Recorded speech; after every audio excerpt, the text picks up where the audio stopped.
So this is just a quick short follow-up video just to see what else we can do with our bricking that we made in the previous playlist. This is for the Torchon Lace insertion that we made. Here's the Torchon Lace here that we made earlier.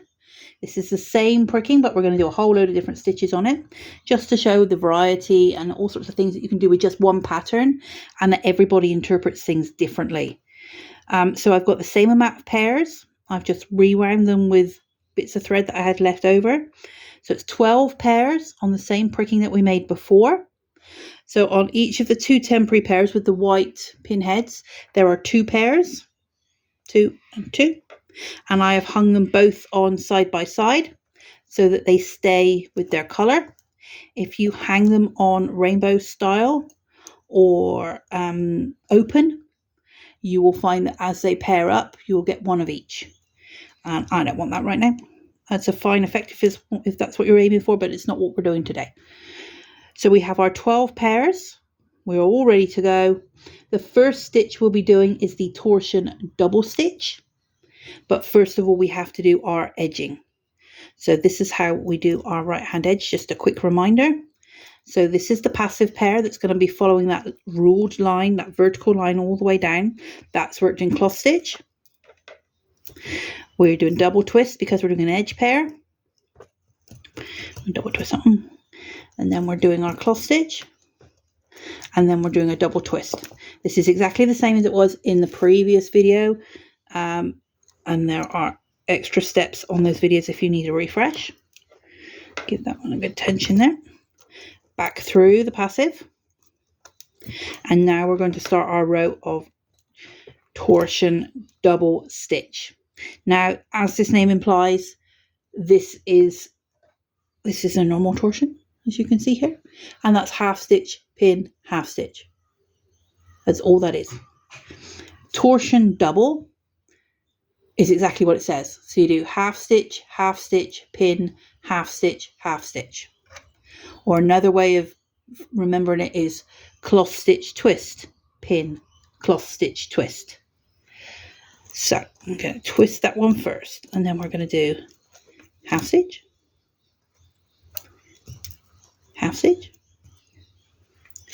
and then we're going to pin in between, right there. And then we're going to do half stitch.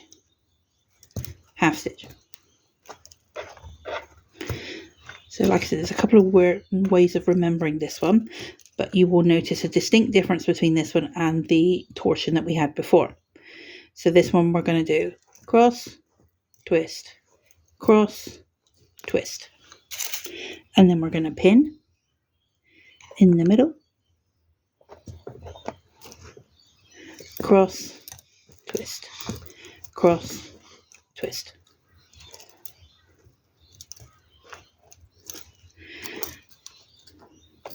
And another way of remembering it is cloth stitch, twist, pin, cloth stitch, twist. And as you can see already, it's starting to make a very different type of ground to what we had before. If you notice in this sample here, the colours will follow the lines. They'll go in a straight line till they hit the edge.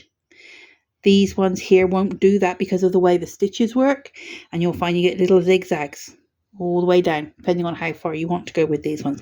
These are just samples, so I'm only doing a few rows of each one. So back to the start. So half stitch,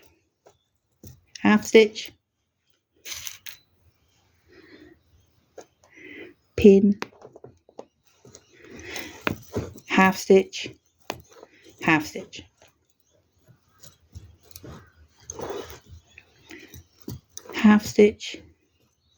stitch, pin, oops, half stitch,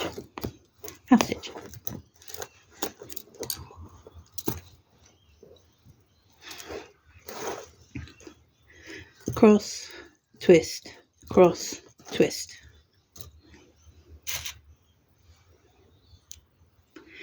pin, cross, twist, cross, twist. This does require some pretty good tensioning because it is all double stitches, but you will work that out as you go. It's not a huge issue. So this one here, we're going cloth stitch, twist, pin, cloth stitch, twist. And then we're going to do our edge stitches. So this is the passive that's going to be going straight down. Edge stitch requires you to do 2 twists, cloth stitch, 2 twists,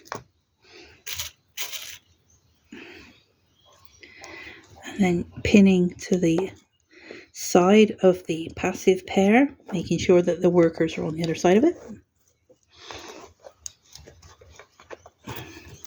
Back through the passive and twist. Row 1 done. Now, depending on which way you're going, go back to the start. I'm going to the right. So we're just going to go all the way over here to do our next edge stitch. Twist, twist, cloth stitch, twist, twist.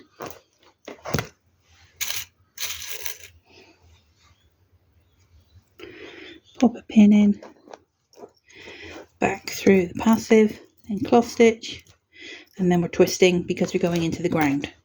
And we're going to be doing this double stitch all the way along, but at this moment in time I'm going to take out all the temporary pins that I had in the first row because this stitch is quite sturdy and able to hold it. So we're just going to take them out one at a time. Just give it a little jiggle. Okay, so take out the pin, jiggle jiggle, take out the pin, little tension, little jiggle. Don't pull it so tight you're pulling everything down. It should be tiny little loop, not enough to disturb the pattern but just enough to stop it from pulling.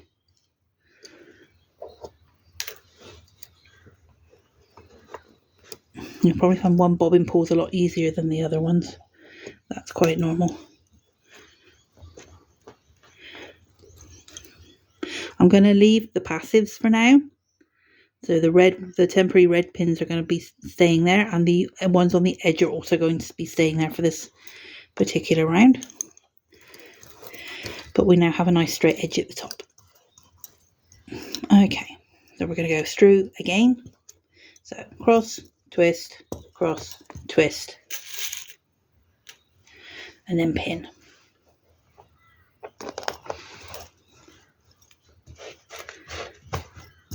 Cross, twist, cross, twist. Cross, twist, cross, twist. And pin.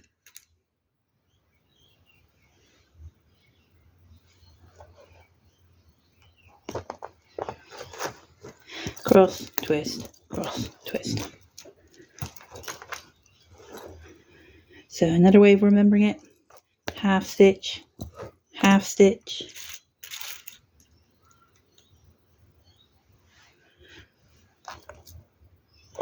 pin, half stitch, half stitch, half stitch, half stitch, pin, half stitch, half stitch. Another way of remembering it, cloth stitch, twist, pin,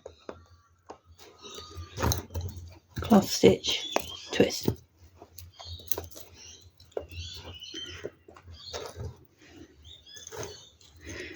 Cloth stitch, twist,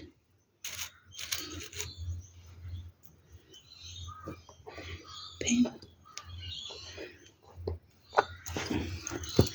cloth stitch and twist. And now we're on the last pair of the ground. Cross, twist, cross, twist, pin,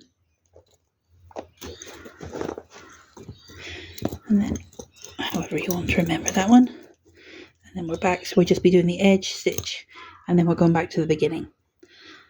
So I'm going to work 5 rows of this until I get to my marker, and then that's where I will see you next.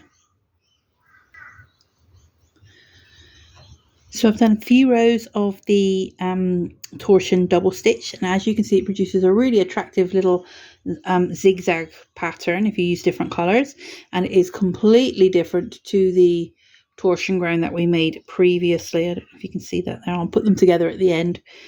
So it's just another variation made on the same pricking with the same pairs of bobbins with no additional knowledge required. I'm now going to do what is probably an unusual stitch for a lot of people, but we're going to be working cloth stitch on a diagonal line. This is found in some continental laces mainly, but you know, there's no reason why you can't do it anytime you want to.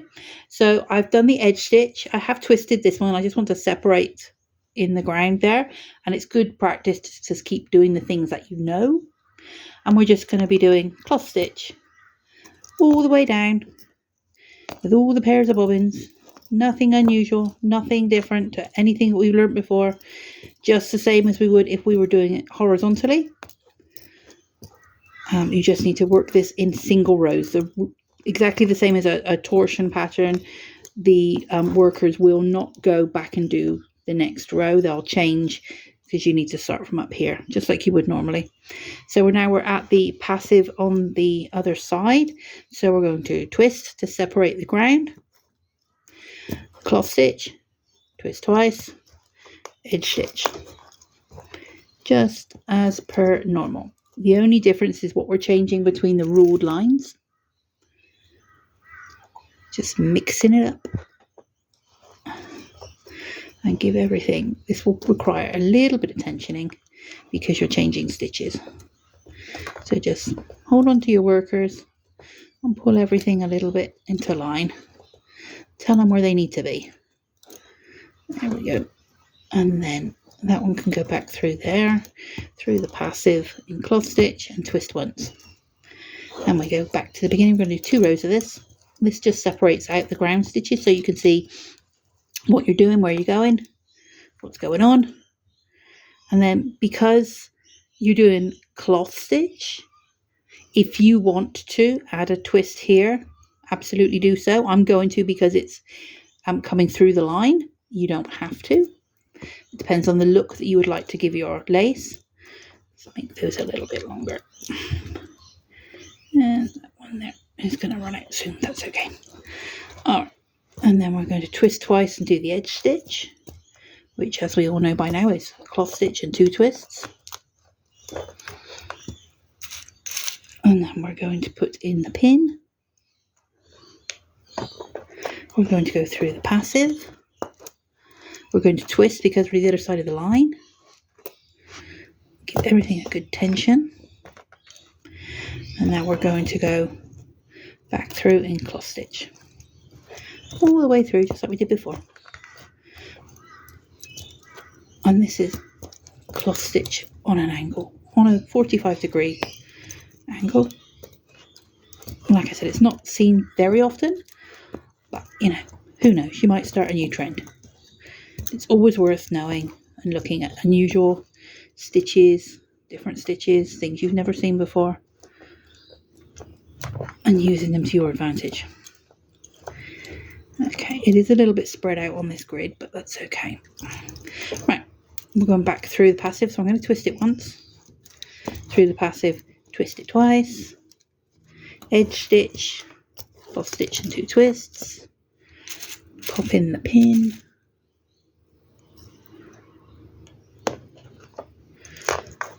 And there we go, our 2 areas of cloth stitch. 2 rows. Just there, all ready to go. Okay, this one comes back through the passive pair and we're ready to go. Now the next stitch is a ground stitch, so we're going to be using the pins again. So you need to just go through and make sure you're twisting each pair once, right over left, as you go back to the start. Just move more, and you will notice they'll move around in this cloth stitch area. You'll see gaps appear, and then those gaps will disappear as you work further down. So don't panic just yet. So that one's going through the passive to work the edge stitch. Double twist, cloth stitch, double twist, and then we're pinning in there, and this is ready to go for our next section. Okay, so the next one we're going to do is what we're calling, I don't even know if I'm saying this correctly, Tulle De Puy ground. It's a variation on what we did just now. I'll pop it there. These stitches and the definitions I am getting from the Book of Bobbin Lace Stitches by Bridget Cook and Geraldine Stott, and I will link a description down below so that you can see which book I'm going from. And I've also written the stitches on here, and I will also put them in the description on the video as well. In case you wanted to take anything further or invest in something, it's an excellent book. It has hundreds of stitches in it for all different variations of everything. It's a very, very good reference book. But for now, we're just doing a couple of different ones on from them. So we need to twist this one. You've just come through the passive. We're going into the ground. You twisted it. This is what we're doing. We're doing cloth stitch. We're pinning.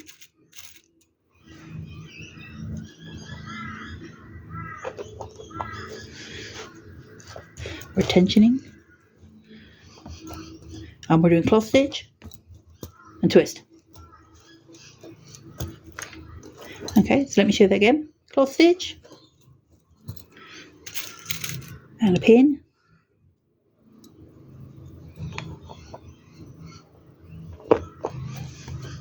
and cloth stitch and a twist. It is very similar to the one previously, without the extra twist by the pin. So cloth stitch,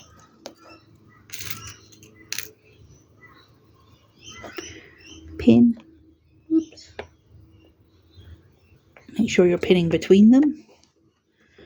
That's it, like that. Cloth stitch, twist.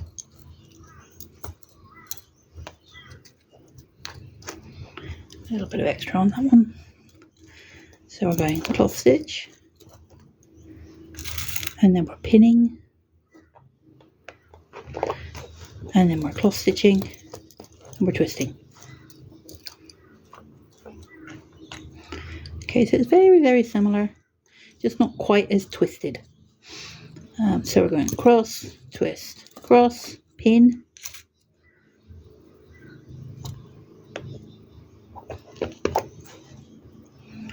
cross, twist, cross, twist.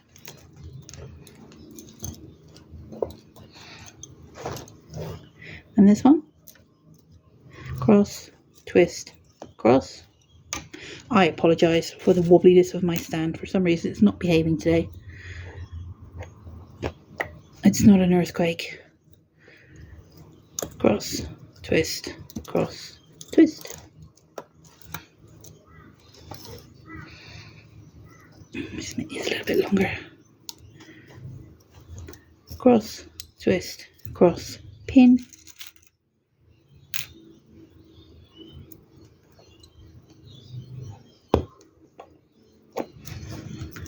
Cross, twist, cross, twist. And now the edge stitch as per normal.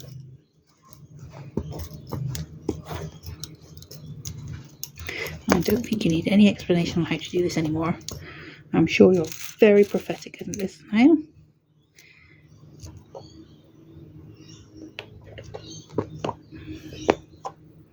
Oops. Now, if that happens, your pin isn't sharp enough to go into the thing. I don't know if you can see, it's a bit blunt on that one. So we'll get rid of that one. It wasn't stuck in there long enough. So as long as you don't touch anything or pull on anything, you can just go back into your pinhole and pop it in there. And that happens occasionally when your pins aren't very sharp. Back through the passive and twist. And tension. And lengthen. Okay, so we're going to be doing a few rows of that one. I think there's what, 1, 2, 3, 4. There's 4 rows of that one that I'll be doing. So then I will come back and show you the next lot.